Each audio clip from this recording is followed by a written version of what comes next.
forman parte de una organización criminal.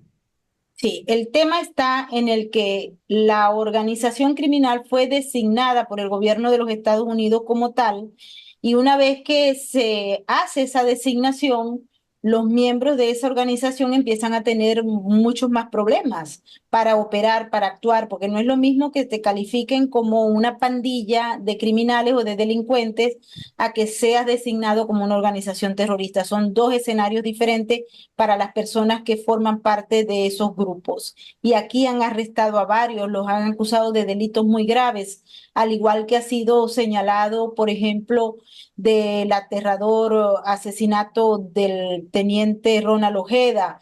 La Fiscalía de Chile los anda buscando, también en Perú los andan buscando, etcétera. Y en Argentina también se les anda buscando. Entonces, ¿qué es lo que hace el régimen para deslegitimar todas esas acusaciones, señalamientos en los que se plantea que ese tipo de organización criminal está directamente vinculada al régimen, y para ello solamente hay que echarle un ojo a todo lo que fue la cárcel de Tocorón y todo lo que vino, no solamente la de Tocorón, también la de Tocuyito, etcétera. Entonces, hay una estrategia, y eso es una estrategia de, podríamos llamarlo, yo creo que en español, como voltear, usar el espejo narrativo para yo acusar de narcotráfico a Uribe, el gobierno de los Estados Unidos y a Milei, a cualquiera que se me ponga por el lado, porque ellos me acusaron a mí. El problema está en que cuando se le acusó a Maduro, había evidencias y testigos. Él está tratando de revertir el concepto, señalando que obviamente eso era un asunto político, un asunto de que lo habían señalado al régimen venezolano como un elemento porque querían las riquezas o el petróleo o el gas o el coltán. Ahí estamos, en estos momentos ahí estamos, en esto también hay que entender que Nicolás Maduro no está pasando el mejor periodo de la historia del régimen. Hay un acoso bien abierto de la comunidad internacional, de los gobiernos progresistas que son de la izquierda. Y uno observa cómo la izquierda está dividida en dos toletes, y esos dos toletes están en el régimen, porque los otros, los que no somos ni comunistas, ni socialistas, ni progresistas, ni nada de eso, pues estamos viendo que el ruedo está en esas dos versiones de la izquierda, los del Foro de Sao Paulo, dinosaurios, de la izquierda vieja, que están apoyando a Maduro, aunque tienen algunos inconvenientes en defender lo que está pasando en Venezuela, pero igual lo apoyan. Y podemos ver a Mel Zelaya, así como también a otros apoyándolo.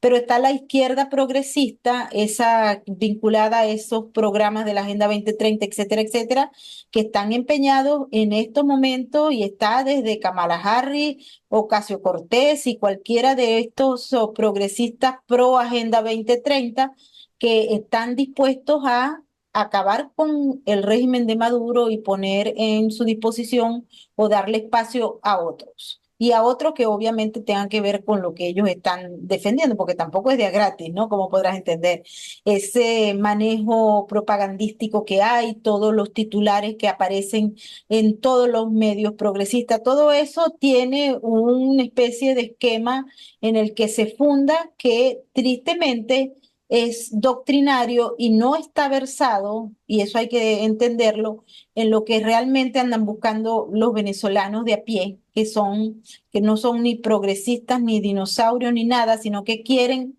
que se vaya Maduro, porque es un régimen criminal, que es un régimen que ha destruido la vida de los venezolanos, las familias, etcétera, y que ha conseguido en ese evento del 28 de julio un mecanismo para empujar al régimen hacia afuera, apoyando a María Corina, que no es candidata. Hay que entender todo, es muy complejo, hay gente que no entiende. He hablado con gente que me dice, bueno, pero ¿cuándo va a llegar María Corina a la presidencia? No lo sabemos, porque entre otras cosas, ella no es candidata y está inhabilitada según el régimen por 15 años. Entonces, todo esto influye. Lo que sí quisiera que quedara claro es que esta estrategia que está usando el régimen con el Tren de Aragua y con el narcotráfico y el terrorismo, y esos conceptos y esos adjetivos, forman parte de una estrategia que ya está establecida, que se ha usado por muchos años para revertir el peso de lo que es la opinión pública, la narrativa, hacia el otro para yo quitármelo. Y lo hemos visto de manera consecutiva, por ejemplo, un sujeto como el fiscal del régimen, que ocupa el cargo de manera ilegal y que es copartícipe de todos estos abusos y crímenes de lesa humanidad. Él está diciendo que hay 80 funcionarios de estos que son represores, pero él dice que son los héroes de la nación que están heridos y que los otros, los terroristas, los hirieron a ellos. Es la historia al revés. La Entonces, el niño guerrero es un instrumento, o sea, lo sacó primero porque ya se sabe que está declarado como una organización criminal terrorista, que no es fácil, ¿no? Porque implica una investigación muy amplia. Y segundo, en el terreno político no tiene asidero, pero me imagino que van a configurar una narrativa de manera de que eso que lanzó en la rueda de prensa que establecido, ¿es así o no?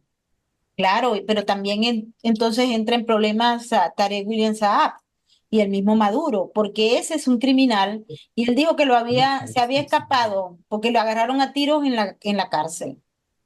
Y si ellos saben que estaba allí y que luego se fue a Manizales en Colombia y conocen la trayectoria, ¿por qué entonces si ellos son tan sanos y tan éticos y no lo agarraron? ¿Por qué? ¿Por Entonces qué? están utilizando como una pieza de discurso para criminalizar a María Corina Machado y a lo que ellos llaman la derecha, los terroristas, etcétera. No es nuevo. Recuerda que esto ha pasado en múltiples oportunidades, ya tenemos 25 años de esta historia larga, funesta y dramática, y es que ellos rehúsan esos adjetivos, esas estrategias y las vuelven a usar, y ellos creen realmente que el venezolano no tiene una memoria ni corta, ni mediana, ni largo plazo para recordar que estos fueron los mismos adjetivos que usaron contra Leopoldo López, contra el otro y contra cualquiera que salga ahí a opinar contrario a el régimen. Está corto de batería Nicolás Maduro. Tiene un espacio más reducido a raíz de lo ocurrido el 28 de julio. Y cuando este tipo de individuos y de regímenes se sienten con la tela más corta, ellos apelan a cualquier elemento que les permita ganar tiempo. En la medida en que ellos vayan ganando tiempo, en esa misma medida tienen posibilidades de mantenerse en el poder, que es el objetivo. Y esto de ahora no es más que tal vez el abreboca de lo que viene, porque lo vamos a ver más a menudo y ya se nota porque en las declaraciones del fiscal del régimen se ve claramente en esa narrativa que se quiere imponer que vienen más cosas. Se habla incluso de haber vinculado, y eso lo vimos en un video que se dio a la luz pública hace como 3 o 4 semanas, de unos sujetos en Colombia eran de una paramilitares que decían que habían hecho una negociación para ir a sabotear a Venezuela desde Colombia y que eran unos de la oposición. Y justamente el que se menciona dentro de todo este problema con esas autodefensas de Sierra Nevada es Freddy Superlano. Entonces, todo esto forma parte de un entramado en el que van a criminalizar a todas aquellas personas que están defendiendo que Edmundo González ganó. Esto internamente y esto por parte del régimen. Ahora, el tema geopolítico es un poco más complejo, ¿no?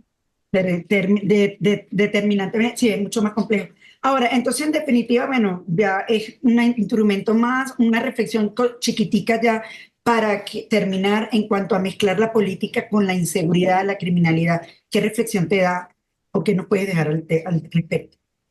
Para nadie es un secreto que en Venezuela hoy hay más seguridad, no hay duda. Hay más seguridad en Venezuela que incluso en Nueva York, porque el régimen exportó la criminalidad, entre ellos al niño guerrero y a todos los miembros de esa organización, más otras. Hoy en día, la población de Nueva York o la de Filadelfia está al margen de criminales de este calibre y de otros, porque aquí tenemos a la Mara Salvatrucha, la 18, etcétera. Pero aquí se exportó la criminalidad También lo pueden decir los chilenos, los peruanos, los colombianos, etcétera. Y en Venezuela, en Caracas, el crimen está muy, muy bajo. Y esto es una estrategia del régimen. Por eso que hay mucha gente que también dice, nos sentimos más seguros, obvio. Todo el crimen está afuera. Pero los criminales principales, que son los jefes de los que se fueron, están en Miraflores, están en Fuerte Tiuna, están ocupando posiciones importantes en todas las escenas de poder a lo largo y ancho del país. Entonces hay que tener en cuenta esto también.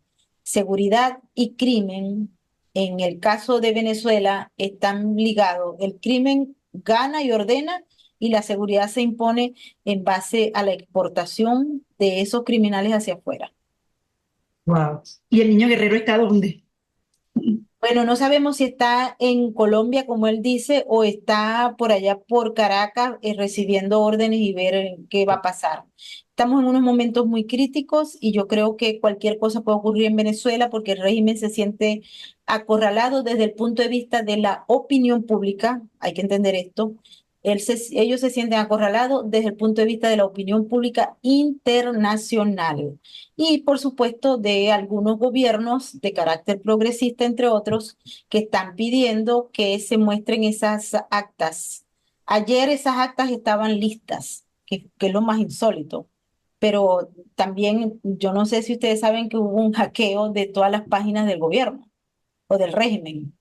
Esa va a ser una excusa a favor de que no se publicó ayer y no se dio la rueda de prensa ayer de lo que se tenía que decir. Y eso es más tiempo para el régimen, más tiempo para maniobrar y para hacer las cosas que ellos saben hacer para quedarse en el poder de manera ilegítima, como ya ha ocurrido 2018, 2013 y muchos, porque el régimen es despreciado desde el 2002 en adelante.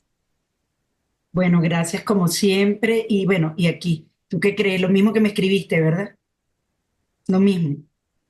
Yo creo que tenemos que seguir la lucha. Yo creo que no podemos parar ni un minuto. Este régimen es astuto, tiene el dinero del crimen organizado y lo peor del caso es que tiene el apoyo de Rusia, de China, de Irán y de muchos otros regímenes que permanecen en el poder en base al terror, en base al dinero y en base a la manipulación y la desinformación. No estamos en el mejor momento los ciudadanos, pero los venezolanos ahora, hoy, no sabemos mañana, pero hoy estamos en los titulares y la gente está convencida de que el régimen se tiene que ir porque perdió.